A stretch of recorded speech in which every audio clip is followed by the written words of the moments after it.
Então, eu vou começar essa história a partir do século XIX.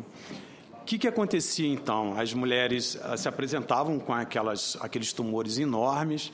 e, na grande maioria das vezes, quando era possível fazer algum tipo de tratamento cirúrgico, era feita a retirada da mama e, durante um bom tempo,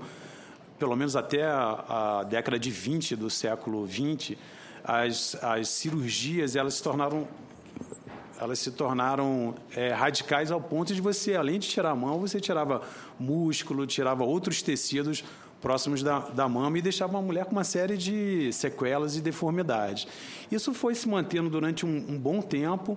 até que mais ou menos no período da guerra, um pouquinho antes da guerra, 1930, 1940, os cirurgiões americanos, norte-americanos, viajavam para a Europa para estudar um pouquinho sobre essa questão do câncer de mama e entraram em contato com vários cirurgiões, principalmente austríacos, alemães, que naquela época já preconizavam que a mulher deveria se conhecer, deveria se palpar, e a partir desse movimento das mulheres se palpando, identificariam os tumores mais cedo e teriam cirurgias menos radicais, apesar das cirurgias naquela época continuarem sendo radicais. Então, eles voltaram para os Estados Unidos, nessa década de 30, um pouquinho antes da guerra, com essa concepção que seria importante divulgar para a população feminina alguns métodos, algumas técnicas de palpação, porque eles acreditavam que, ensinando a população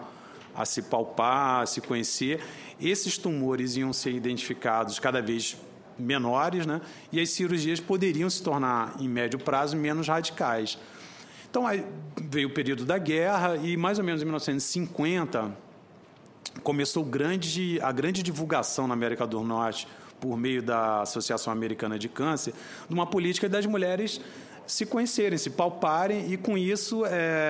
identificarem esses tumores mais cedo. Então, durante quase 20 anos, na década de 50 e 60, foi ensinado para a população americana, tem estatísticas que mostram que praticamente 30% a 40% da população feminina americana, nessas 2 décadas, foram ensinadas a palpar as suas mãos à procura de nódulos ou pequenos tumores, e, com isso, elas procurariam uma assistência médica para identificar qual seria esse problema, se esse problema do nódulo seria um câncer.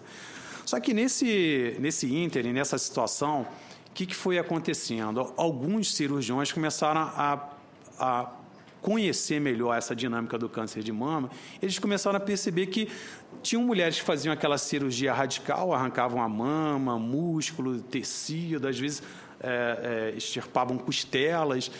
e sobreviviam da mesma forma que aquelas mulheres que faziam cirurgias menores. Então, eles ficaram questionando, será que essa cirurgia tão radical ela tem o mesmo efeito do que a cirurgia parcial? E durante essa década de 60 e a década de 70, e durante a década de 60 e de 70, foram feitos vários estudos mostrando que, dependendo de alguns tipos de câncer de mama, essa cirurgia radical não aumentava tanto a sobrevida. Então, existiam outras questões que não eram só o tamanho do tumor.